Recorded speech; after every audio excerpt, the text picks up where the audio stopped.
What if I told you that the most dangerous secret in America was hidden inside a Christmas tree for 15 years?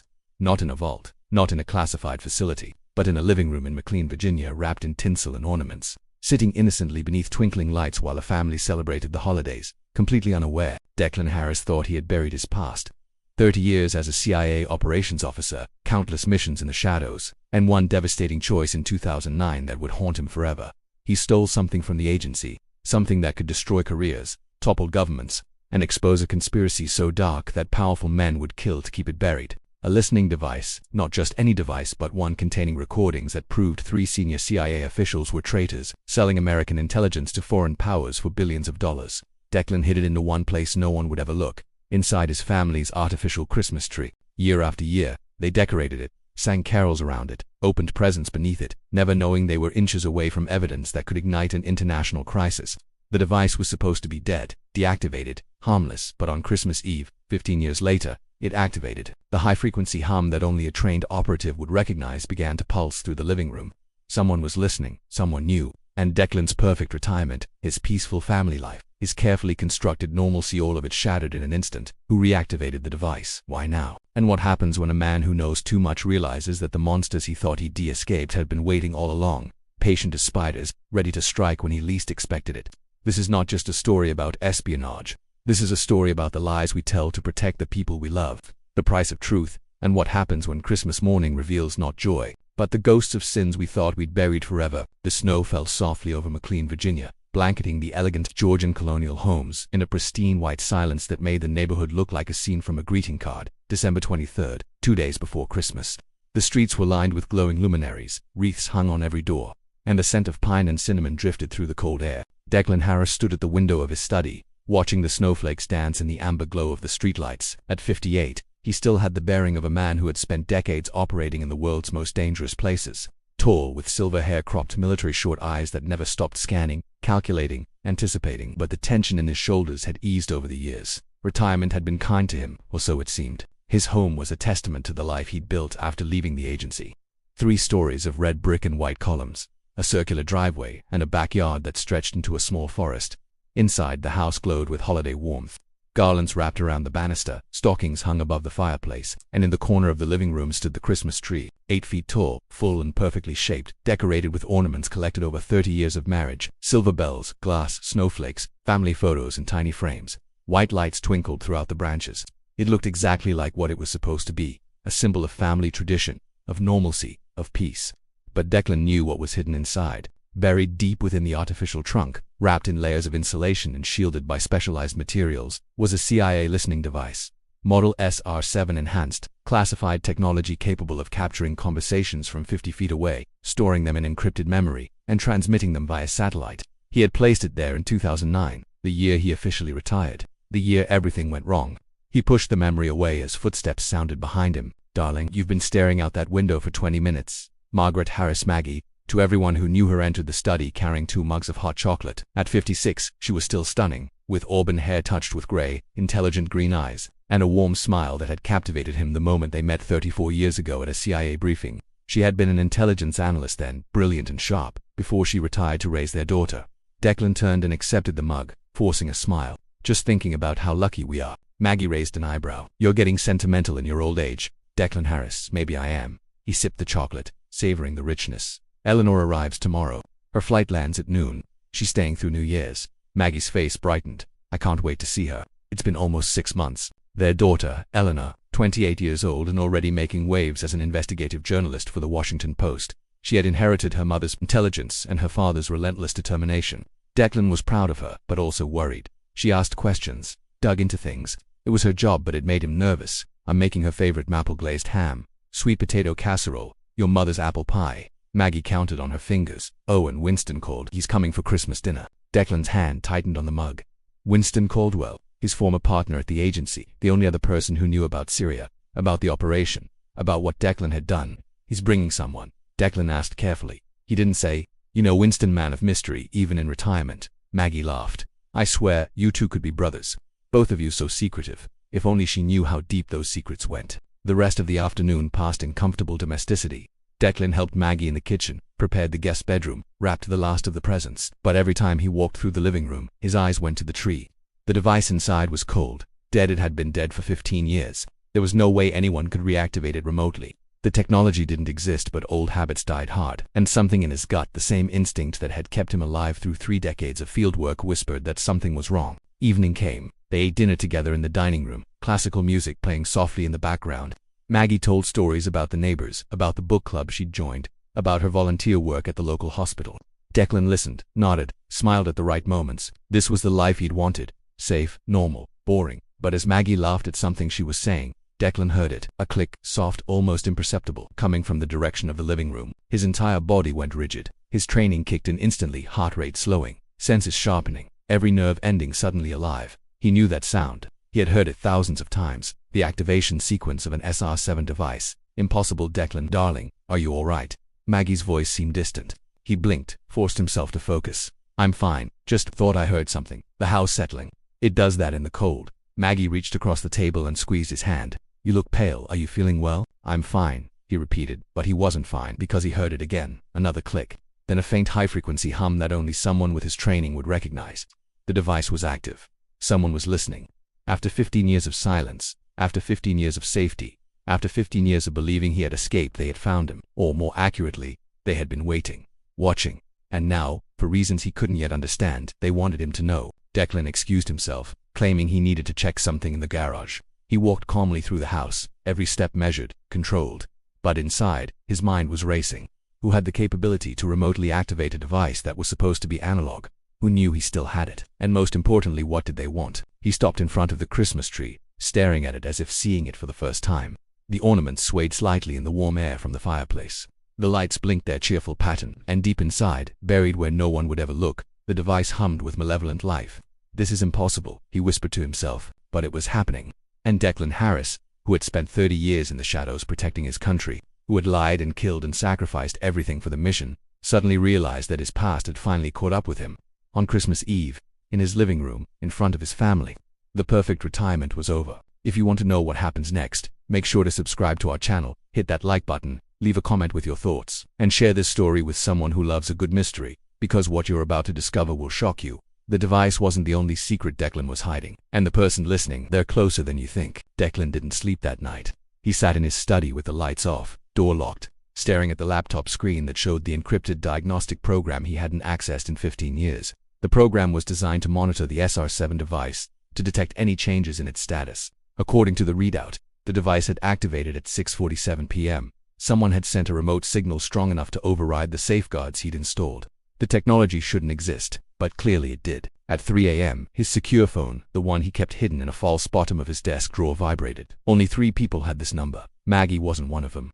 The text was from Winston. We need to talk. Sunrise, the usual place. The usual place was a bench in Langley Fork Park, less than 2 miles from CIA headquarters. They'd met there countless times over the years. Back when they were active, it was ironic.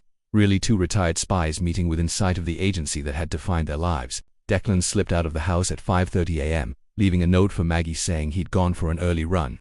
The cold bit at his face as he drove through the empty streets of McLean. The sun hadn't risen yet, and the Christmas decorations looked ghostly in the pre-dawn darkness. Winston was already waiting when Declan arrived. At 60, Winston Caldwell looked like he'd been carved from granite. Broad shoulders, shaved head, a scar running down his left cheek from a knife fight in Mogadishu. He wore a heavy wool coat and leather gloves, breath misting in the frigid air. You look like hell, Winston said by way of greeting. Someone activated the device. Declan sat down beside him, keeping his voice low even though they were alone. Last night, 6:47 p.m. Winston didn't look surprised. I know. How do you know? Because they contacted me 2 days ago, told me what they were planning. Winston pulled out his phone, showed Declan a series of encrypted messages. They wanted me to warn you, to give you a chance to ... cooperate. Declan's jaw tightened. Who's they? The same people we've been running from for 15 years, Declan. The ones who sold us out. The ones who sold out the entire Syrian operation. Winston pocketed the phone. Except now, one of them is Deputy Director of Operations. The words hung in the cold air like a death sentence. Syria 2009. The operation that had destroyed everything. Declan closed his eyes, and the memories flooded back with brutal clarity. He'd been stationed in Damascus, running a network of assets embedded in the Syrian government. Intelligence gathering, mostly monitoring weapons, shipments, tracking terrorist cells. The usual covert work.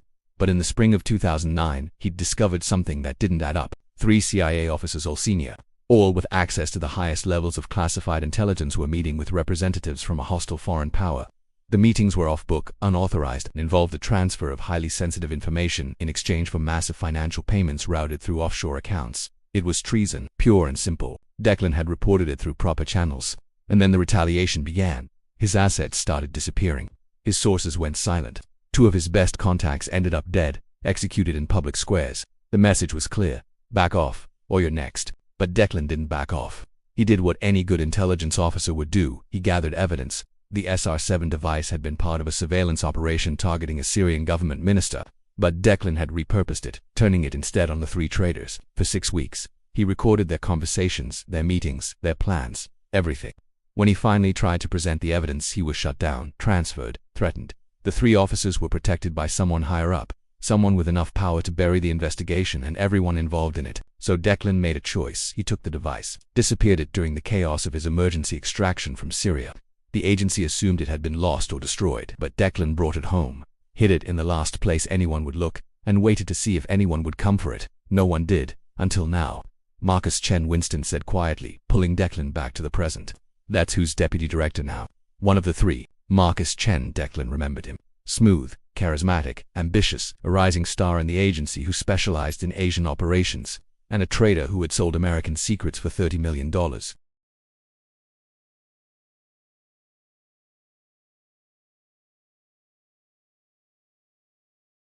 Why activate the device now? Declan demanded. Why not just come for it? Break in, take it, destroy it. Because he doesn't know exactly where it is. You hid it too well. Winston smiled grimly.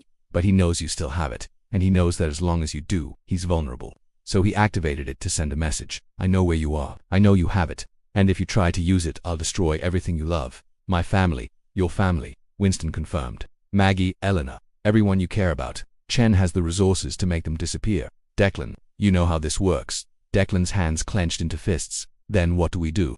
We give him what he wants. No, Declan. No, Declan stood abruptly.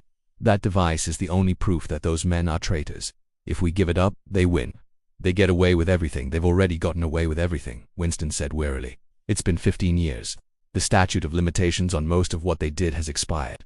And the people they were selling to, half of them are dead or in prison. The evidence isn't worth what it used to be. It's worth my family's safety. Winston stood as well, meeting Declan's eyes. Is it because if Chen is willing to activate that device, to let you know he's listening, then he's not planning to negotiate? He's planning to eliminate the problem. Permanently. The sun was rising now, painting the sky in shades of pink and gold. In the distance, the tree line of the CIA compound was visible, a sprawling complex of buildings where the most powerful intelligence agency in the world planned operations that shaped global events. And somewhere in that complex, Marcus Chen was sitting in his office, listening to recordings of Declan's family eating dinner, talking about Christmas, laughing, waiting. There's something else, Winston said. Eleanor. Declan's blood ran cold. What about Eleanor? She's been investigating something for the Post, a story about financial corruption in government intelligence agencies. She's been asking questions about procurement fraud, about officers who got rich during overseas operations. Winston pulled out a folder, handed it to Declan. Look at her notes. Look at who she's been talking to.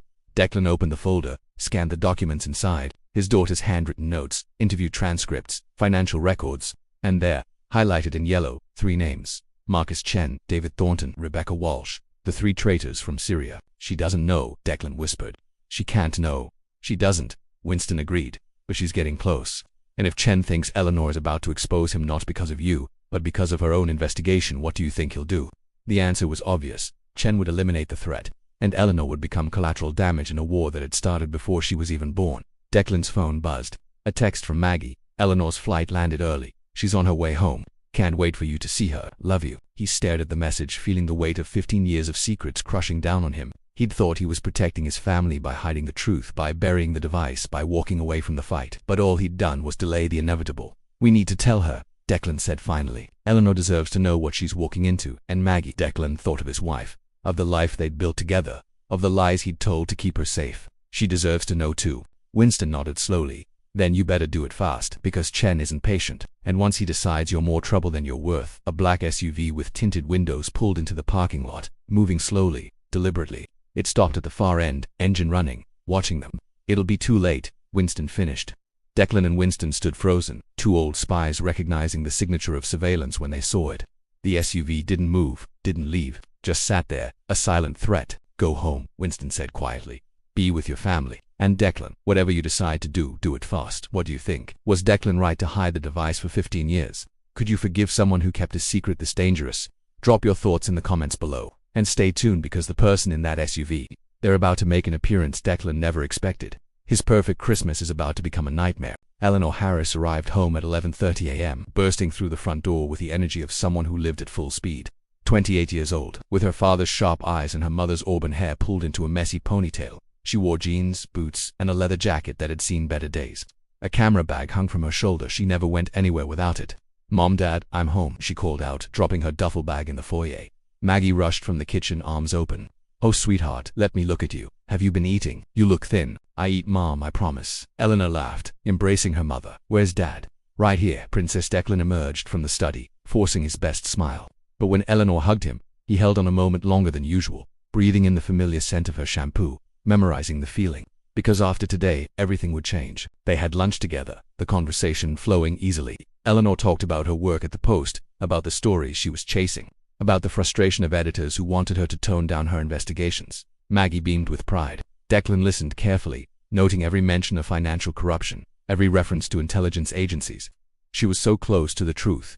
Too close. At 3 p.m., the doorbell rang. Declan tensed. He walked to the door, checked the peephole, and saw exactly what he'd been dreading. Winston Caldwell stood on the porch, but he wasn't alone. Beside him was a woman in her early 50s, blonde hair cut in a severe bob, wearing a tailored black suit and an expression that radiated authority. Declan opened the door slowly. Winston, I wasn't expecting you until tomorrow. Plans changed. Winston's face was grim. This is Special Agent Catherine Reeves, FBI Counterintelligence Division. She needs to talk to you. To all of you. Behind Declan, Maggie appeared, drying her hands on a dish towel. What's going on? Eleanor joined them, her journalist instincts immediately alert. Dad, who is this? Declan made a decision. The time for secrets was over. Everyone sit down, he said quietly. It's time I told you the truth. They gathered in the living room, the Christmas tree casting cheerful lights over what was about to become the most difficult conversation of Declan's life. Agent Reeves sat in the armchair, Winston beside her. Eleanor and Maggie sat together on the couch, confusion and growing alarm on their faces. Declan stood by the fireplace, hands clasped behind his back, and began, in 2009, while I was stationed in Syria, I discovered that 3 senior CIA officers were selling classified intelligence to a foreign government.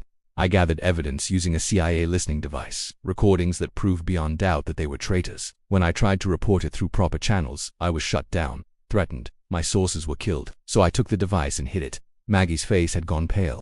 Declan, what are you saying? I'm saying that for 15 years I've been hiding evidence of one of the largest intelligence breaches in CIA history. And last night, someone remotely activated that device. Someone who wants to destroy the evidence and everyone who knows about it.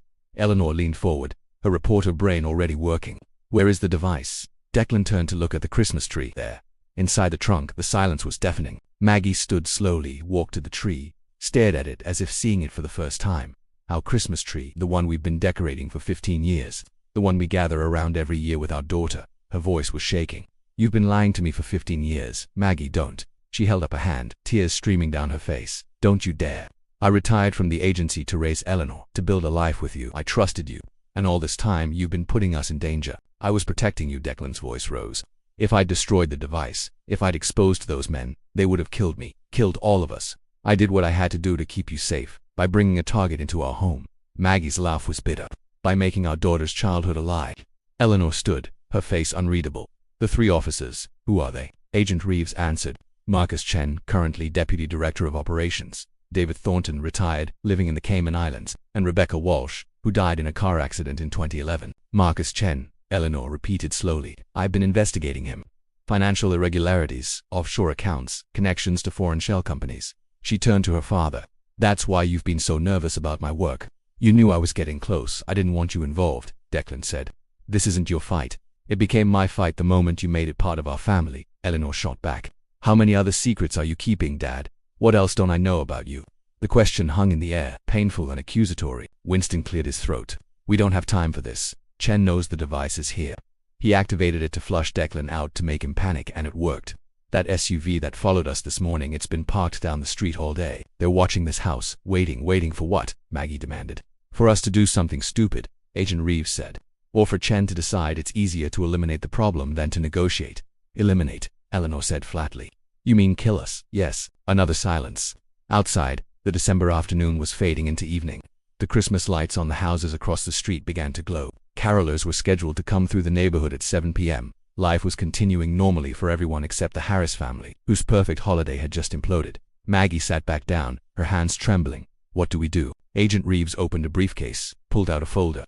The FBI has been investigating Marcus Chen for the past 6 months, independent of this situation. We have evidence of financial crimes, possible espionage, abuse of power, but we don't have proof of the original treason from 2009. If Declan gives us the device, if the recordings are still intact, we can build a case that will not only take down Chen but expose the entire network he's been protecting. And if the recordings aren't intact, Winston asked, then we have a piece of obsolete spy equipment and nothing else.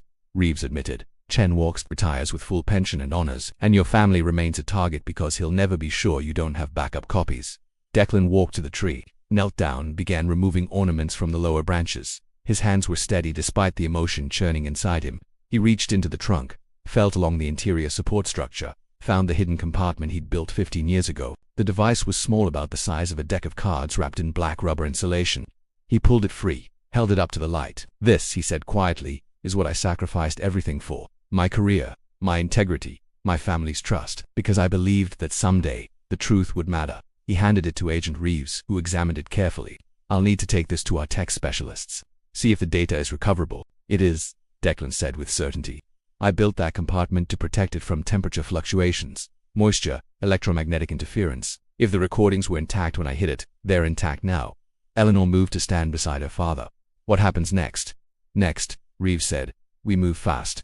Chen will know the device has been removed. He'll be monitoring this house through whatever surveillance he has in place. Within the hour, he'll make his move. Then we need to get Maggie and Eleanor somewhere safe, Declan said. No. Both women spoke simultaneously. Maggie stood, wiping her tears, her face hardening with resolve. I spent 20 years as an intelligence analyst. Declan, I know how this works. You don't get to protect me by pushing me away. And I'm a journalist, Eleanor added. This is the story of a lifetime. I'm not running. Winston smiled slightly. They're your family, all right. Reeves closed her briefcase. Then here's what we do. I take the device to the FBI field office in Fairfax. Our tech team extracts the data, verifies its authenticity, and begins building the arrest warrants. Meanwhile, you four stay here and act normal.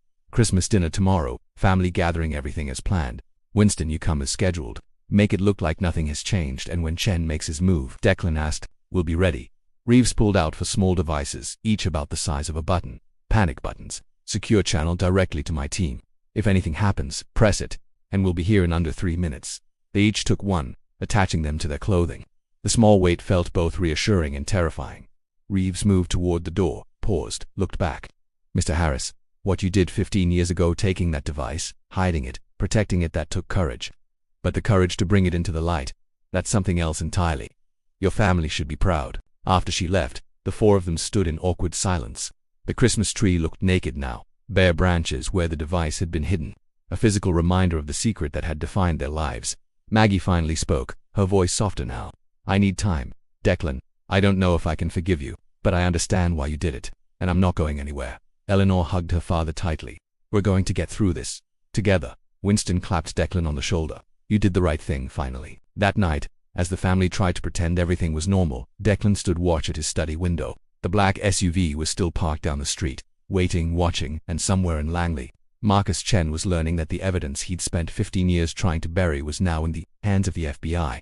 The storm was coming. Thank you so much for staying with us this far. We know this is intense, and we appreciate you being here, but trust us, the best is yet to come. The confrontation, the revelation, the moment when everything comes together. It's going to blow your mind. Stay tuned for Chapter 4, where the stakes get even higher, and Declan's family faces their greatest test yet. Christmas Eve arrived with fresh snow and a sense of dread that no amount of holiday cheer could dispel. Maggie threw herself into cooking, channeling her anxiety into preparation for tomorrow's dinner. Eleanor set up her laptop at the dining room table, researching Marcus Chen's career, building a timeline of his activities since 2009. Declan and Winston sat in the study, planning contingencies. Reeves called an hour ago, Winston said, keeping his voice low. The recordings are intact, crystal clear. Chen talking to his contacts, discussing payment schedules, naming classified operations, everything. They have enough to arrest him and everyone connected to the conspiracy. When Declan asked, tomorrow morning, Christmas Day, they're coordinating with the DOJ, preparing sealed indictments, arranging for arrests at multiple locations simultaneously. Thornton in the Caymans, Chen at his home in Arlington, and a dozen others. Chen won't go quietly. No, Winston agreed. He won't, which is why we need to be ready. At 2 p.m., the doorbell rang again. This time, it wasn't the FBI. Declan looked through the peephole and his blood froze. Standing on the porch, wearing an expensive cashmere coat and a smile that didn't reach his eyes, was Marcus Chen. "Dad." "Who is it?" Eleanor called from the dining room. Declan made a decision. He opened the door. "Marcus, this is unexpected." Marcus Chen, at 62, looked like he'd stepped out of a corporate boardroom rather than a spy agency. Silver hair perfectly styled, designer glasses, manicured hands. He radiated confidence and power. "Declan, it's been too long." Chen's voice was smooth, cultured. "I was in the neighborhood, thought I'd stop by and wish you a Merry Christmas. May I come in?" Every instinct screamed at Declan to slam the door, to activate the panic button, to do anything except let this man into his home. But he also knew that confrontation was inevitable. Better here, where he had some control, than somewhere else. "Of course." "Come in." Chen entered, his eyes immediately scanning the room with practiced precision. He noted Winston standing in the study doorway, Eleanor emerging from the dining room, Maggie appearing from the kitchen, wiping flour from her hands. "What a lovely home," Chen said. "And your Christmas tree charming, although it looks a bit bare in the middle. Did you lose some ornaments?" The threat was subtle but unmistakable. "We're redecorating," Declan said calmly. "Marcus Chen, this is my wife Maggie, my daughter Eleanor, and you remember Winston, of course." Chen nodded to each of them. "I hope I'm not interrupting your preparations." "Not at all," Maggie said, her voice carefully neutral. "Would you like some coffee?" "That would be lovely." They moved to the living room, a surreal gathering of enemies pretending to be civilized. Chen sat in the armchair, the same one Agent Reeves had occupied yesterday, and accepted the coffee Maggie brought him. "I'll get straight to the point," Chen said, setting down his cup. "Declan, you have something that belongs to the agency. I'd like it back." "I don't know what you're talking about," Declan replied. Chen's smile widened. "Please, we're professionals. The SR-7 device you took from Syria. The one you've been hiding for 15 years. The one that was removed from your Christmas tree approximately 24 hours ago and is now in the possession of the FBI. Eleanor sucked in a breath. Winston's hand moved subtly toward his jacket where Declan knew he kept a concealed weapon. "How do you know that?" Declan asked. "Because I have friends everywhere, Declan. The FBI, the DOJ, even the surveillance team watching your house." "Did you really think Agent Reeves was operating independently?" "I've known about her investigation for months. I've been feeding her just enough information to keep her busy while I handled the real problem." "You," Maggie spoke up, her voice trembling with barely controlled rage. "You're admitting that you're a traitor, that you sold American secrets, that you've been protecting yourself all these years." Chen turned to her, his expression almost pitying. "Mrs. Harris, I'm admitting nothing. I'm simply having a conversation with old colleagues. Off the record, of course." He looked back at Declan. "The recordings on that device are 15 years old. The individuals I allegedly dealt with are dead or beyond extradition. The accounts you think you traced, long closed. The evidence is, at best, circumstantial. But you already know that. Then why are you here?" Eleanor demanded. Chen studied her with interest. "Ah, the famous investigative journalist. I've read your work, Miss Harris. Quite impressive, particularly your recent inquiries into intelligence procurement fraud. You've been very thorough, perhaps too thorough." The implied threat silenced the room. Declan stood slowly, his posture shifting into something harder, more dangerous, the retired spy becoming the operator again. "If you're here to threaten my family, I'm here to offer you a deal," Chen interrupted. "The recordings will be dismissed as unreliable, possibly fabricated. My attorneys are already preparing challenges to their authenticity. But the publicity of a trial, the questions it would raise about the agency's operations, the damage to national security, none of us want that. So here's what I propose. You convince Agent Reeves and her team that pursuing this case is not in anyone's best interest. In return, your family remains safe. Eleanor gets to continue her journalism career without interference. You get to enjoy your retirement without looking over your shoulder." "And if we refuse?" Winston asked. Chen's smile disappeared, and I stopped being polite.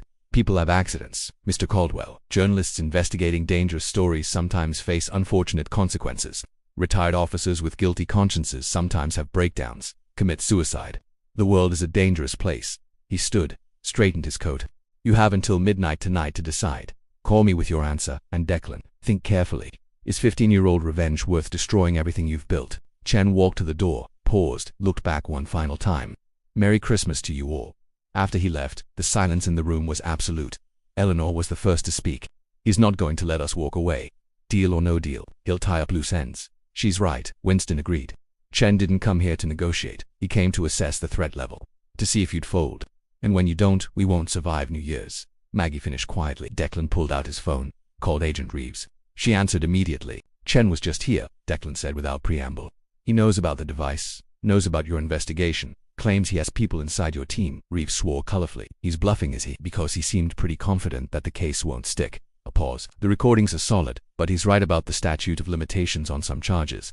And yes, his legal team is already filing motions. This is going to be a fight. Then we need to make it a fight worth having, Eleanor said, grabbing the phone from her father. Agent Reeves, this is Eleanor Harris. I'm a journalist with the Washington Post. I've been investigating financial corruption in intelligence agencies for 6 months. I have documents, sources, a paper trail that connects Chen to ongoing criminal activity, not just what happened in 2009, but things he's done in the past 5 years. Things that are definitely within the statute of limitations. Reeves's voice sharpened with interest. What kind of activity? Kickbacks from defense contractors.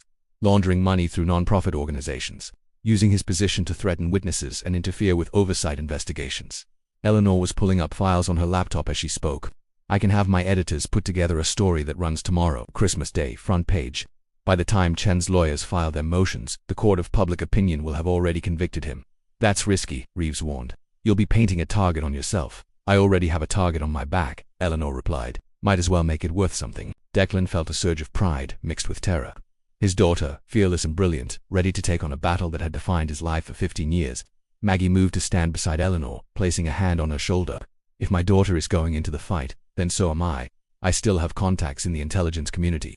People who remember what the agency was supposed to stand for. I can reach out, put pressure on the right people, make sure Chen's friends suddenly become very busy with other concerns. Winston nodded. And I'll contact some old colleagues.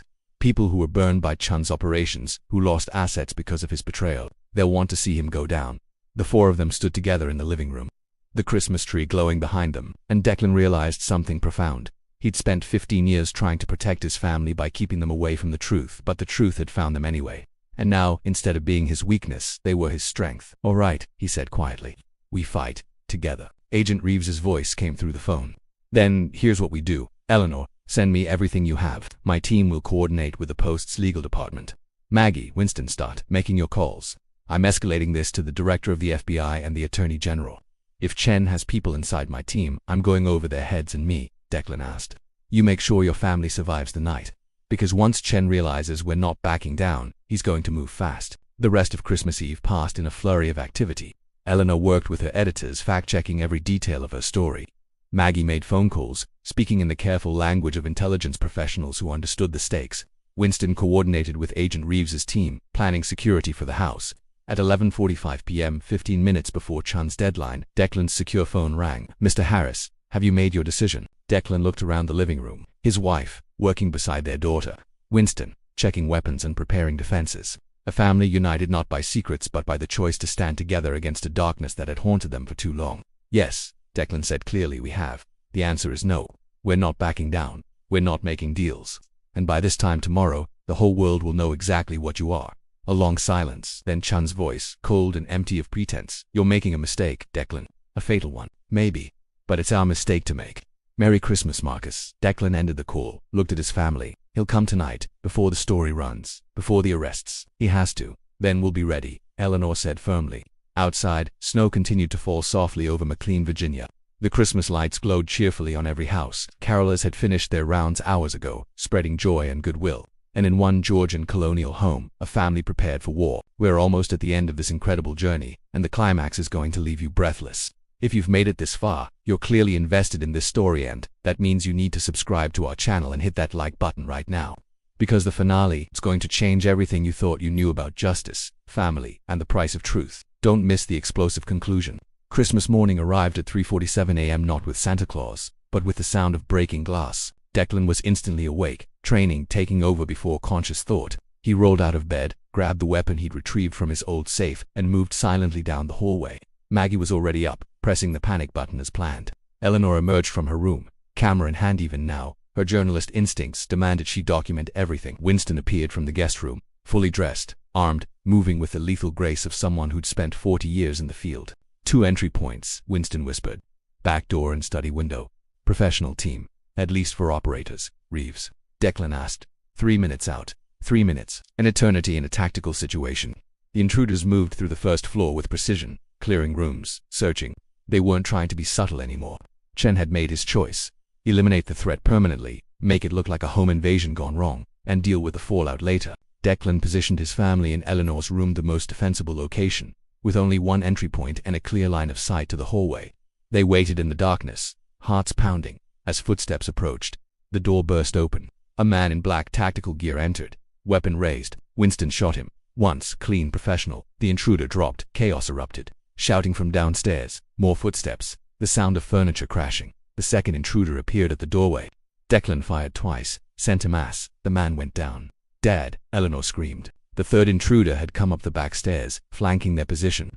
He grabbed Eleanor, using her as a shield, his weapon pressed to her temple.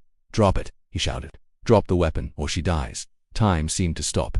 Declan saw his daughter's terrified face, saw the finger tightening on the trigger, saw 28 years of memories about to be erased by a single bullet. And then Maggie moved. Years of physical training, of defensive tactics courses that all CIA personnel took, came flooding back. She grabbed a heavy bookend from Eleanor's shelf and swung it with all her strength into the intruder's wrist. The weapon discharged into the ceiling as his grip broke. Eleanor twisted free.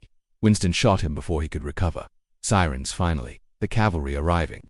The fourth intruder, hearing the approaching FBI vehicles, fled through the study window he'd entered from. He wouldn't get far. Agent Reeves' team had the house surrounded. Within minutes the house was swarming with federal agents. Paramedics checked everyone for injuries. Crime scene techs began processing evidence, and Agent Reeves walked through the front door with a tablet in her hand and a grim smile on her face. "Marcus Chen was arrested 20 minutes ago," she announced. "Resisting arrest, attempted destruction of evidence, and very unwisely trying to flee to a private airfield with $15 million in bearer bonds. The Attorney General has authorized arrests of 17 other individuals connected to the conspiracy, including David Thornton, who was picked up at his villa in Grand Cayman." Eleanor hugged her mother, both of them shaking with adrenaline and relief. Winston clapped Declan on the shoulder. "We did it, brother. We finally did it." But Declan was looking at the destruction around his home. Broken windows, bullet holes in the walls, blood on the carpet. The Christmas tree stood in the corner, bare and slightly crooked, a symbol of everything they'd lost and sacrificed. "It's over," Maggie said softly, reading his thoughts. She took his hand. "Declan, it's really over." The sun rose over McLean on Christmas morning, painting the snow-covered neighborhood in shades of gold and pink. The Harris family sat in their living room, surrounded by FBI agents and evidence markers, drinking coffee that tasted like victory and relief. Eleanor's story broke at 8 a.m., simultaneous with the official press release from the Department of Justice. CIA Deputy Director arrested in 15-year espionage conspiracy. By noon, it was the top story on every news network. By evening, Congress was calling for investigations and reforms. The recordings from the SR-7 device decline's 15-year burden became the cornerstone of the prosecution's case. Combined with Eleanor's financial research and testimony from assets who'd been burned by Chen's betrayal, the evidence was overwhelming. 6 months later, Marcus Chen was convicted on 18 counts of espionage, conspiracy, and attempted murder. He received 6 consecutive life sentences without possibility of parole. 1 year after that Christmas, the Harris family gathered again in their living room. The house had been repaired, redecorated, made whole. A new Christmas tree stood in the corner, no secrets hidden inside, just ornaments and lights and joy. Eleanor had won the Pulitzer Prize for her reporting. She'd also written a book about the entire experience, tentatively titled The Device: 15 Years of Secrets and the Christmas That Changed Everything. It was scheduled for release. In the spring, Maggie had returned to part-time work as a consultant for intelligence oversight, using her expertise to help reform the very system that had tried to destroy them. Winston visited regularly, still gruff and dangerous, but smiling more these days. And Declan, he finally felt at peace. The weight of 15 years of secrets had been lifted. His family knew the truth. Justice had been served. And most importantly, they'd survived. Not just survived, but emerged stronger, closer, unbreakable. "Dad," Eleanor said, handing him a wrapped present. "Open this one first." Inside was a framed photograph, the 4 of them on that chaotic Christmas morning, taken by one of the FBI agents. They looked exhausted, traumatized, terrified, but they were together, standing united against darkness. "Perfect," Declan said, his voice thick with emotion. "It's perfect." Maggie raised her coffee mug. "Two family, two truth, and to never ever bringing work home for the holidays." They laughed, the sound filling the house with warmth and light. Outside, snow began to fall again, soft and pure, covering the past in a blanket of white. A new year stretched ahead, full of possibility. The ghosts had been laid to rest, the monsters had been defeated, and the Harris family, tested by fire and forged in the crucible of truth, had emerged victorious. Justice had taken 15 years, but it had finally arrived. Not just for Declan, but for all the people who'd been betrayed, all the assets who'd died, all the families who'd suffered because a few men chose money over honor. The light had conquered the darkness, and Christmas, that symbol of hope and redemption, had become something even more profound. A reminder that truth, no matter how long buried, always finds a way to surface. Declan Harris looked at his wife, his daughter, his friend, and his home, and for the first time in 15 years, he felt completely, utterly free. What an incredible journey this has been. Now we want to hear from you. What did you think of Declan's story? Did he make the right choices? Could you forgive someone who kept secrets for 15 years? Drop your comments below and tell us your name, city and state. We love connecting with our viewers from all over. If you loved this story, make sure to subscribe to our channel so you don't miss the next incredible tale we have lined up. Hit that like button if this story moved you, and share it with anyone who loves gripping narratives of truth, justice, and redemption. The next recommended video is appearing on your screen right now, another unbelievable story that will keep you on the edge of your seat. Click on it and keep the journey going. Thank you for being part of this amazing community. From all of us, Merry Christmas, Happy Holidays, and remember, the truth always finds a way home.